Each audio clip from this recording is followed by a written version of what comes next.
Or if you left your wallet at home and you have to go back after spending an hour in the commute. If you won some money at the casino and then put all your winnings on red but it came up black.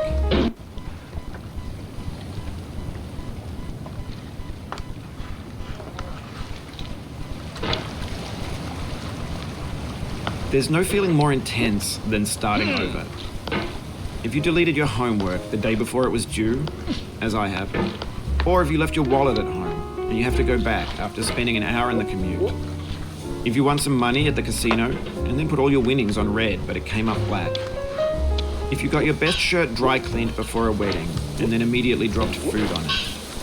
If you won an argument with a friend and then later discovered that they just returned to their original view. Starting over is harder than starting up. If you're not ready for that, like if you've already had a bad day, then what you're about to go through might be too much. Feel free to go away and come back. I'll be here. Alright, thanks for coming with me on this trip. I'll understand if you have to take a break at any point. Just find a safe place to stop and quit the game. Don't worry, I'll save your progress, always, even your mistakes. This game is a homage to a free game that came out in 2002, titled Sexy Hiking. The author of that game was Jazuo, a mysterious Czech designer who was known at the time as the father of B games. And B games are rough assemblages of found objects. Designers slap them together very quickly and freely, and they're often too rough and unfriendly to gain much of a following. They're built more for the joy of building them than as polished products. In a certain way, Sexy Hiking is the perfect embodiment of a B game. It's built almost entirely out of found and recycled parts, and it's one of the most unusual and unfriendly games of its time. In it, your task is simply to drag yourself up a mountain with a hammer. And that act of climbing, in the digital world or in real life, has certain essential properties that give the game its flavor. No amount of forward progress is guaranteed. Some cliffs are too sheer or too slippery, and the player is constantly, unremittingly in danger of falling and losing everything. Anyway, when you start Sexy Hiking, you're standing next to this dead tree that blocks the way to the entire rest of the game. It might take you an hour to get over that tree, and a lot of people never got past it. You prod and you poke at it, exploring the limits of your reach and your strength, trying to find a way up and over. And there's a sense of truth in that lack of compromise. Most obstacles in video game worlds are fake. You can be completely confident in your ability to get through them once you have the correct method or the correct equipment or just by spending enough time.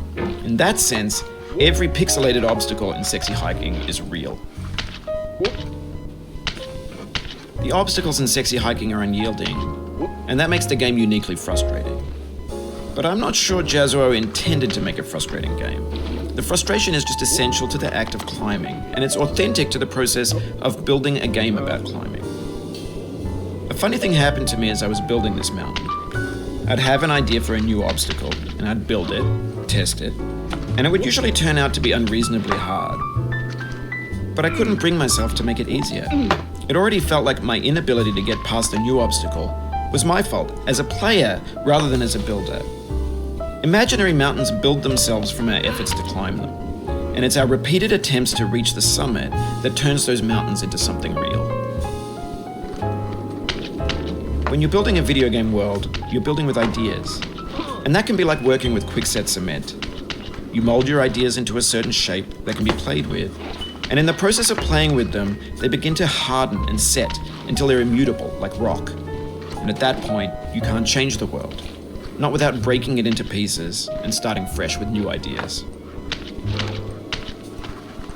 For years now, people have been predicting that games would soon be made out of prefabricated objects, bought in a store and assembled into a world.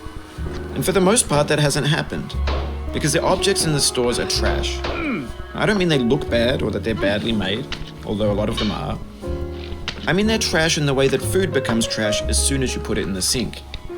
Things are made to be consumed and used in a certain context, and once the moment is gone, they transform into garbage. In the context of technology, those moments pass by in seconds. Over time, we've poured more and more refuse into this vast digital landfill that we call the internet. It now vastly outnumbers and outweighs the things that are fresh and untainted and unused. When everything around us is cultural trash, trash becomes the new medium, the lingua franca of the digital age. And you can build culture out of trash, but only trash culture. B games, B movies, B music, B philosophy. Maybe this is what digital culture is. A monstrous mountain of trash, the ash heap of creativity's fountain. A landfill with everything we ever thought of in it. Grand, infinite, and unsorted.